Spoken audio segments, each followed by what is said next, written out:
आगे रहे के छौते रहे के मौगी। अच्छा तू काली न करवा हमार फुटल के मइयो आ रोजे लड़ाइया करे छ सैया किया करे रे बियाह आगे तब की त कहबे नहीं ता एते बढ़िया मोर तोरा मिलता ना मिलते से दुनिया में 100 तोर बर के कते चाहे वाला छ देखैया बोला एक आदमी को आप सबों से मिलाते हैं आज। देखिए हमको लगता नहीं कि इससे पहले मिथिलांचल में कोई वो चीज हुआ होगा। अपने अन्य प्रदेश में अंगिका में इससे पहले कुछ भेल होते हम एक आदमी से मिलाते हैं। आइए जरा यहाँ आइए, भाई है हमारे और देख ले तू देख ले वीडियो में देख ले एक भाई से मिलाते हैं। घंटा खोलो अपन खोल खोल कर दिखाई तब ना। देखिए ये भाई हमारा टैटू बनवाए और ये बेगूसराय से है और बहुत ज्यादा प्यार है इनके लिए मेरे प्रति। बढ़िया सब खोलन हो।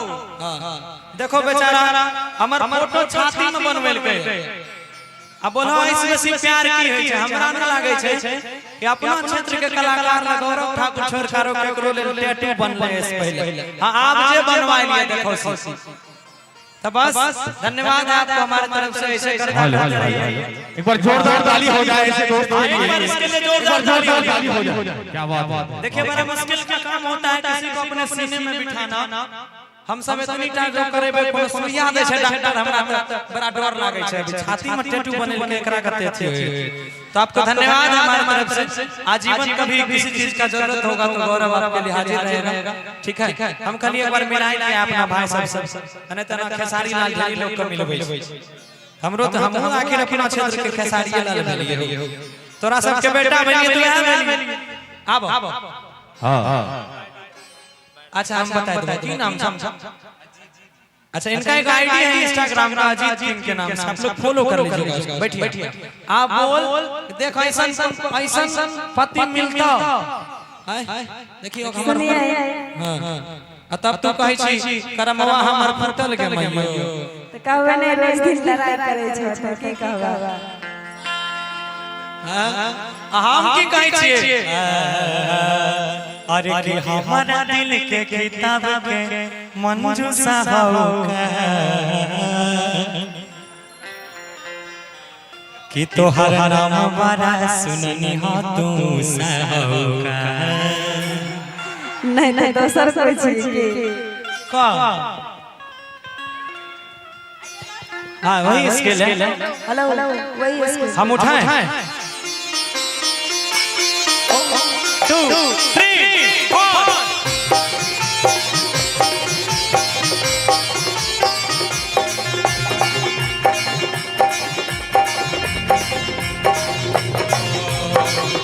करम हमारा फुटल के मैया रोज लड़ाइया करे छ सैया।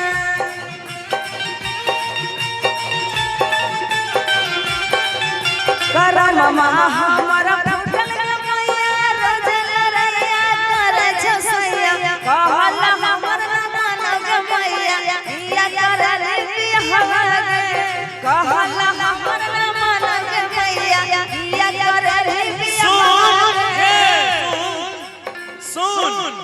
आगे रहे के छौते रहे के मौगिया करे रे ये गुमनवा के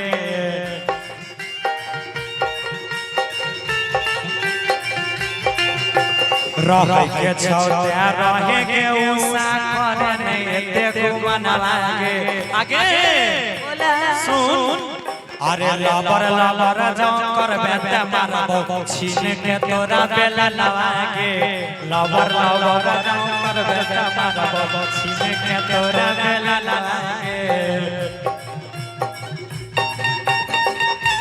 कोरा रे साइड ले ला दूध लावे गेलियो कोरा रे साइड ले ला भाई यादव जी के बेटा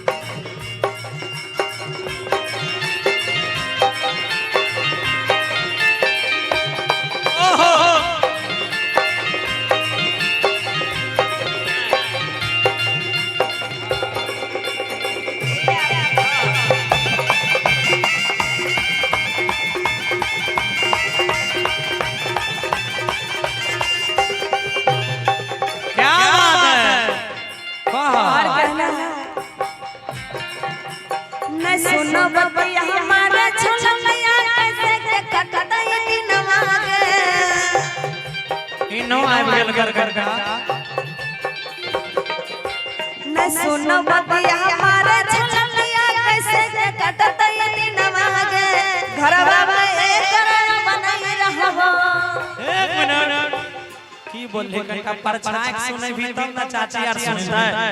कौन घर जाके लड़ता है अपना माई का फोन करते हो कहते के उषा ज्यादा वाइल रात रात कह रे क्रिया कर हेली बिया चाची यार जब आ रहे हमरा सपोर्ट में छिए सब जरा ताली बजा देता बजियो जरा जोर से ताली।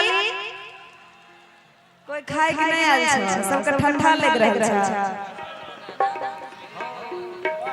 हां बोला बोला बोला रुक जाइए काम जब खत्म होगा आप अनाउंसर को दे दीजिए सभी आइए जरा ताली बजा दीजिए तो एक एक खा जाल छ हमरो भाभी तोरा पार्टी में दाम नहीं छौ नहीं बजेबे हां ताली बजा दियो ना तब बेइज्जती भ जेबे नौका सब अगर बजा जाए तब बेइज्जती भ जेबे। एक बार जोर से बजाइए तो ताली। अब हमर देखबे हां या ले ए नहीं होता तो ये चेक लावा आप बोला हम अभी कहलो नहीं छे एक बार कह देबे तो एक बार ताली बजा के दिखा देबे जोरदार। तोरा सब करे गन निकला नहीं लगे छ उनका सब लाज लगे सोचे छे दिन कहीं हमर पति देख लेते देख लो ओकरा सब के लाज लागे छे आ उ हमरा घर परिवार के महिला छिए तो ओकरा लाज लागे छे। हमर मुख्यमंत्री जी सीएम छे बिहार के ओकरा लाज नहीं लागे छे कि विधानसभा में की बोल छै। हम ऐसे राज्य में पल रहे हैं जहाँ के मुख्यमंत्री जी को शर्म नाम की चीज नहीं है कि हमारे भी घर में माँ बहन स्त्री है। देखिए ये राजनीति के मकसद से हम नहीं कर रहे हैं क्योंकि वो हमारे राज्य के मुख्यमंत्री हैं और हम उस राज्य के सेवक हैं, उस राज्य के जनता है, हमने उनको बनाया है। हमारे बिहार के लोगों से ऐसी उम्मीद नहीं होती है कि बिहारी तो दिल्ली पंजाब हरियाणा में जाकर नाम कमाबै छै आ हमारे मुख्यमंत्री अपने घर में सीधा बोले छै। अच्छा चलो छोरो की करबो ओकरा बारे में जे हल्ला छै अलग चीज छै। हां तू की कह रही क कि नहीं सुनो बतिया हमारे झुललिया अच्छा आगे कैसे के कटत यदि नवागे नहीं सुने छै तोर बात ना आगे घरवा में एक बनाई रहबो पूरा नहीं होत नवागे घरवा में एक बनाई रहबो पूरा नहीं होत नवागे। सुन हमर बात गे अरे जय जय से आया घरवा में मौगी तोर देले सब यारा ना लागे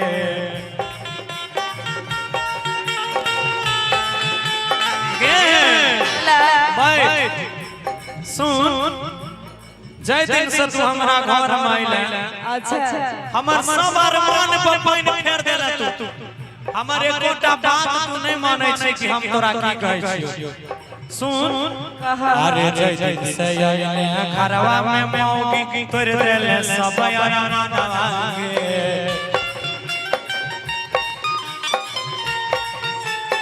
और की अरे बड़ी चाची के बोलबे त सुने अरे बड़ी चाची के बोलबे त सुने छीने के मारबो बेला लागे बड़ी चाची के बोलबे त सुने छीने के मारबो बेला लागे। डबल चोली ले ले आया एगो रातिया में पिन्हाई हाय एगो बिनावा डबल चोली ले ले आया एगो रातिया में पिन्हाई हाय एगो बिनावा एगो बिनावा पिया हो बड़ी सुंदर शोभा राजा हो बड़ी सुंदर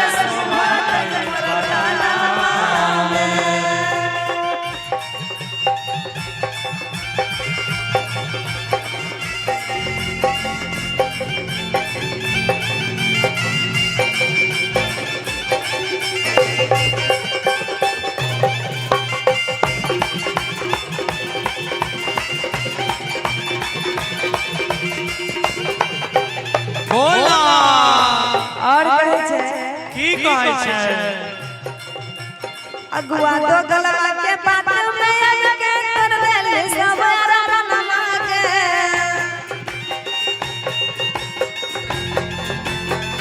अगुआ तो गला के बात में आगे कर देले सब बनवा के भैया के भेजे ले चले हरा नहीं रहबो एक घरवा के भैया के भेजे ले चले हरा नहीं रहबो एक घरवा के सुन कहै छै अगुआ तो गलवा की कहली एक मिनट रुको भैया